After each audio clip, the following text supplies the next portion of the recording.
Hello students, good morning. जो अपना topic चल रहा था बीए और बीएससी पार्ट सेकंड में, अपने जो पेपर सेकंड में ह्यूमन ज्योग्राफी मानव भूगोल में, और टॉपिक था अपना प्रवासन माइग्रेशन, जनसंख्या का स्थानांतरण। जो अपने माइग्रेशन ऑफ जो पीपुल्स अपने पास में चल रहा था, उसमें अपने पिछली जो क्लास में अपन ने अर्थ और परिभाषाओं के बारे में अपन ने पढ़ा। प्रवास के प्रकार अपन ने देखे कि मनुष्य अपना एक जो निवास स्थान है, मूल स्थान है, जिससे वो हमेशा वहाँ पर रहना चाहता है, लेकिन कुछ विशेष परिस्थितियाँ हो जाती है जिसकी वजह से वो छोड़ने के लिए बाध्य हो जाता है। मानव भूगोल का जन्मदाता फ्रेडरिक रेडजेल को कहा जाता है। भूगोल को गतिशील जो विज्ञान की जो संज्ञा दी है वो मिस्टर फ्रेडरिक रेडजेल ने दी है। यानी भूगोल को जो गतिशील विज्ञान की जो संज्ञा दी है किसने दी है? फ्रेडरिक रेडजेल था। और उसके बाद में अपन आज जो नए जो टॉपिक के साथ में अपन कर रहे हैं वो है अपने प्रवासन के कारण के जो अपने पास में माइग्रेशन, यानी कि किस कारण से जो लोग हैं अपना जो मूल स्थान है वो छोड़ने के लिए बाध्य हो जाते हैं। तो किसी भी अपन कहें कि क्षेत्र या जो अपने पास में जो स्थान है उससे स्थान से जो जनसंख्या का जो स्थानांतरण होता है, अर्थात जो दूसरे स्थान पर जो जाते हैं उसमें उस क्षेत्र की कुछ विशेषताएं या कुछ ऐसी परिस्थितियां हो जाती हैं, उसकी ऐसी समस्याएं होती हैं जिस वजह से वो उस स्थान को छोड़कर दूसरे स्थान पर जहां पर उनको सुरक्षा प्राप्त होती है, उनको सुविधा मिलती है, वहां पर वो चले जाते हैं। अगर मोटे रूप में अपन जलवायु परिवर्तनों के साथ में जैसे अपन ने प्राकृतिक जो कारक हैं उनके हिसाब से अपन देखें तो जैसे अपने पास में बाढ़ हैं, सूखा है, महामारियां हैं, या अपन कहें कि जो ज्वालामुखी उद्गार हैं, भूकंप हैं, या अन्य जो भी अपने पास में जैसे हिम राशियों का पिघलना है, ऐसी कुछ परिस्थितियां हो जाती है कि मनुष्य उस स्थान पर अपने आप को एक सहज महसूस नहीं कर पाता है और वो अपने निवास स्थान को छोड़कर दूसरे स्थान पर चला जाता है, जहाँ पर वो अपना जीवन जो यापन है आसानी से एक सुख सुविधापूर्वक कर सकता है। उसके आधार पर अपन देखें तो मानव की जो प्रवास को अपन मुख्य रूप से जो कारण है या किन कारणों से जो मनुष्य अपने जो निवास स्थान को छोड़ने के लिए बाध्य हो जाता है, उनको अपन चार भागों में अपन उसको बांट सकते हैं। पहला अपने पास में जो आ रहा है प्राकृतिक जो प्राकृतिक कारक, उसके बाद में अपन दूसरा है आर्थिक कारक, नंबर 3 अपने पास में है सामाजिक सांस्कृतिक कारक, और लास्ट में है अपने पास में राजनीतिक कारक। यानी कि मुख्य रूप से जो मनुष्य अपना निवास स्थान छोड़ने के लिए जो बाध्य होता है उसके लिए अपने पास में चार प्रमुख कारक हैं। नेचुरल जो अपने पास फैक्टर हैं, इकोनॉमिक्स फैक्टर हैं, और सोशोलॉजी कल्चर फैक्टर अपने पास में सोशल कल्चर फैक्टर्स हैं, और पॉलिटिकल फैक्टर्स की अपन बात करते हैं कि ये चार कारकों की वजह से जो मनुष्य अपना निवास स्थान छोड़ने के लिए बाध्य हो जाता है। तो सबसे पहले अपन बात करते हैं जो प्राकृतिक जो कारक हैं वो किस प्रकार से मनुष्य को अपना निवास स्थान जो या प्रवास करने के लिए बाध्य करते हैं। प्राकृतिक जो कारक होते हैं मनुष्य के जीवन निर्वाह के लिए, मनुष्य का जीवन व्यापन करने के लिए अगर प्रतिकूल हो जाए होने पर मानव अपने जीवन को अपन कहें कि मानव अपने जीवन को बचाने के लिए दूसरे प्रदेशों में जाकर वो निवास करने लग जाता है। जैसे अपने पास में कहें कि विभिन्न जो अपने प्राकृतिक दशाएं हैं, जिसमें जैसे अपने पहले भी चर्चा की है कि प्राकृतिक दशाओं जैसे बाढ़ आना, भूकंप आना, सूखा है, अकाल है, ऐसी जो अपने पास में परिस्थितियां होती हैं जिसमें हिम राशियों का पिघलना है या बढ़ना है, समुद्र तटों का ऊपर उठना, नीचे बैठना है, ऐसी जो प्राकृतिक जो आपदाएं होती है जिनकी वजह से मनुष्य वहाँ पर जो प्रतिकूल या अपन कह सकते हैं उनके निवास के लिए अनुकूल परिस्थितियाँ नहीं हो पाती हैं और वो वहाँ से छोड़कर चला जाता है। इसी बारे में यानी प्राकृतिक कारकों को परिभाषित करते हुए अपने पास में गिरफिथ टेलर एक अपने पास में विद्वान है, उसका नाम है गिरफिथ टेलर। उन्होंने जो प्राकृतिक कारकों को महत्व देते हुए कहा है कि यानी कि प्राकृतिक कारकों को महत्व देते हुए कहा है कि कहने का मतलब प्राकृतिक कारक जो है मनुष्य के स्थानांतरण को प्रभावित करते हैं, उनको डिफाइन करते हुए उनको जो क्लासिफिकेशन या अपन कह सकते हैं उनको एक वर्गीकृत या अपन कहें कि समझाने के लिए उन्होंने प्रयास किया।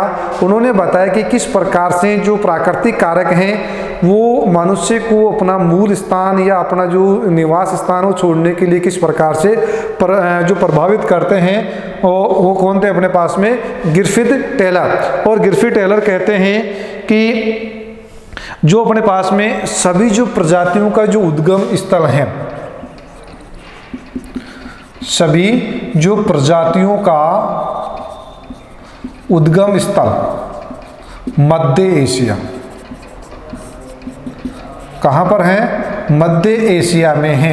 यानी कि जैसे कई बार आता है कि मानव प्रजातियों का उद्गम स्थल कहाँ पर है, मध्य एशिया में सभी प्रजातियों का उद्गम स्थल है, जहाँ से विभिन्न प्रजाति के जो लोग हैं वो जलवायु परिवर्तनों के कारण से, जलवायु परिवर्तन के कारण से विश्व के अन्य भागों की ओर प्रवासित कर गए। यानी कि जो ग्रिफिथ टेलर थे उन्होंने कहा कि प्रजातियों का जो उद्गम स्थल है, या अपन कह सकते हैं कि जो उनका मुख्य जो प्रजातियों का जो जन्म स्थान है, या अपन कह सकते हैं कि जो मनुष्य का जो शुरुआत है, जहाँ से मनुष्य सभ्यता, मानव सभ्यता का जो विकास है वो मध्य एशिया से माना जाता है।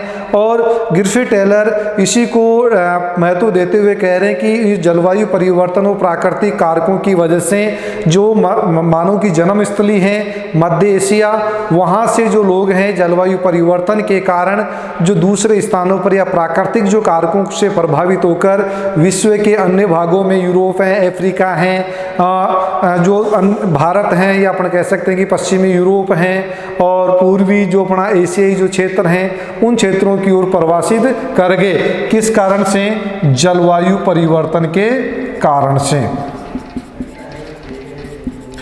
जलवायु परिवर्तन के कारण से वो एक स्थान से या अपने जन्म स्थान या जो मनुष्य का उद्भव और जन्म स्थान था उसको छोड़कर विश्व के अन्य भागों की ओर प्रवास कर गए। इसी के अनुसार अपन अगर जैसे इस जलवायु परिवर्तन को भारत के संदर्भ में या राजस्थान के संदर्भ में अपन देखें तो राजस्थान का जो सबसे बड़ा जिला क्षेत्रफल की दृष्टि से जैसलमेर, वो भी कभी धन धान्य से परिपूर्ण या अपन कह सकते हैं कि मानव सभ्यता या वनस्पति के लिए एक जो भरपूर क्षेत्र था, और लेकिन जलवायु परिवर्तन हुआ, या अपन कह सकते हैं सिंधु नदी, घग्गर नदी या सरस्वती नदी जो इधर बहती थी और यहाँ पर लोग जो निवास करते थे, लेकिन जो ही जलवायु परिवर्तन हुआ नदियों का बहाव क्षेत्र परिवर्तित हुआ और ये धीरे धीरे जो हरा भरा क्षेत्र था वो एक डेजर्ट में, मरुस्थल में परिवर्तित हो गया, बदल गया।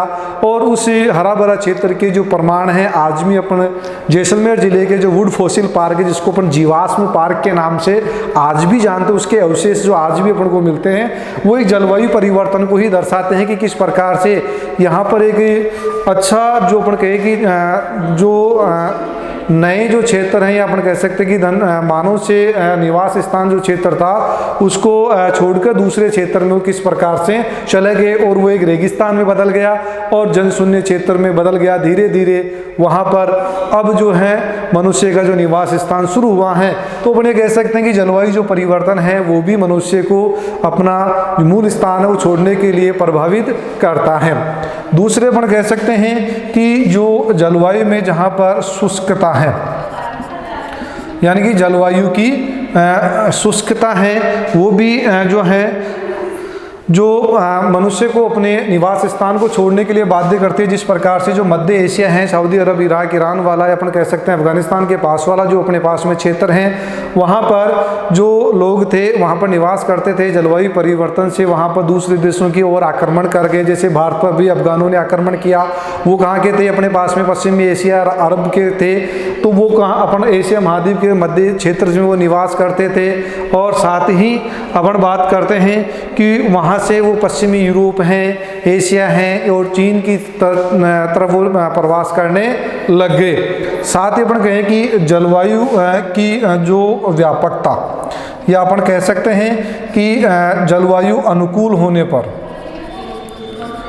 जलवायु अनुकूल होने पर मनुष्य उस स्थान की ओर प्रवास कर जाता है जहाँ मनुष्य के लिए क्या है, जलवायु अनुकूल है। और इसी वजह से जो अपने पास में उत्तरी गोलार्ध की अपन बात करते हैं, जिसमें उत्तरी अमेरिका है, पश्चिम यूरोप है, यानी जहाँ पर मनुष्य के रहने के लिए जलवायु कैसी है, अनुकूल है। जिसमें जैसे अपने पास उत्तरी अमेरिका महाद्वीप है, पश्चिम यूरोप वाला क्षेत्र है, दक्षिण अमेरिका वाला क्षेत्र है, ऑस्ट्रेलिया वाला भाग है, पूर्वी अपने दक्षिणी पूर्वी एशियाई जो क्षेत्र हैं वहाँ पर मनुष्य के निवास के लिए अनुकूल जलवायु होती है। धीरे धीरे मनुष्य उन क्षेत्रों की ओर प्रवास करने लगे।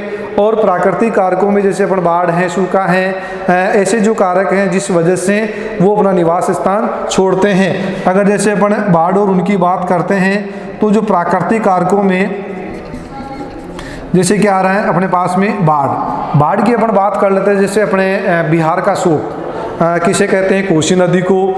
जैसे अपने पास में बंगाल का शोक, अपने पास में कौन सी नदी आ गई, दामोदर नदी है। उड़ीसा का शोक अपने पास में महानदी है।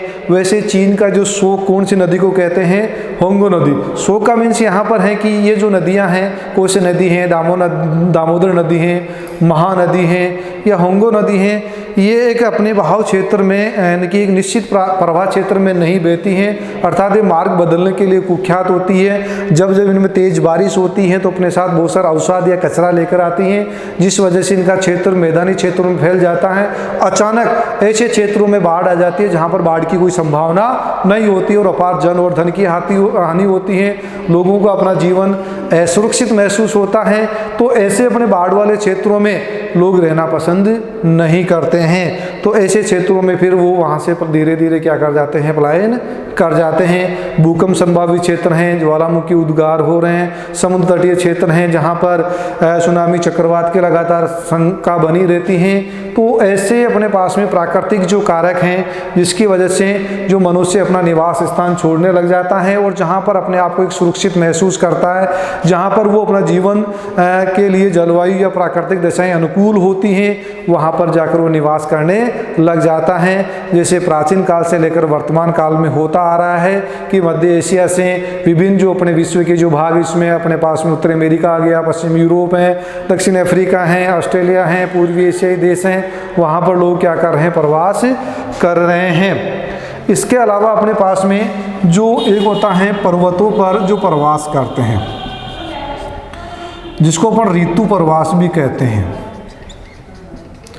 यानी कि जो ऋतु प्रवास होता है वो पर्वतीय क्षेत्रों में होता है। विशेष रूप से पर्वतीय क्षेत्रों में ग्रीष्म और शीत की ऋतु के आगमन और उसके जाने पर इस प्रकार के प्रवास होते हैं, ऋतु प्रवास। जैसे अपने हिमालय पर्वतीय जो क्षेत्र में बकरवाल हैं, गद्दी हैं, बूटिया, ऐसी जनजातियाँ निवास करती हैं। गद्दी, गुजराल, गुजर, भूटिया जनजातियाँ हैं, ऐसे लोग वहाँ पर निवास करते हैं। तो ये जो लोग हैं ऋतु प्रवास करते हैं। ऋतु प्रवास का मतलब यहाँ पर जो मीन्स होगा, क्या होगा कि जैसे जो ही यहाँ पर शीत ऋतु प्रारंभ होती है, यानी ये उनका जो मुख्य व्यवसाय क्या है, पशुपालन है। यानी पशुओं को चरवाकर अपनी जो आजीविका चलाते हैं और उसी के अनुसार ये प्रवास करते हैं।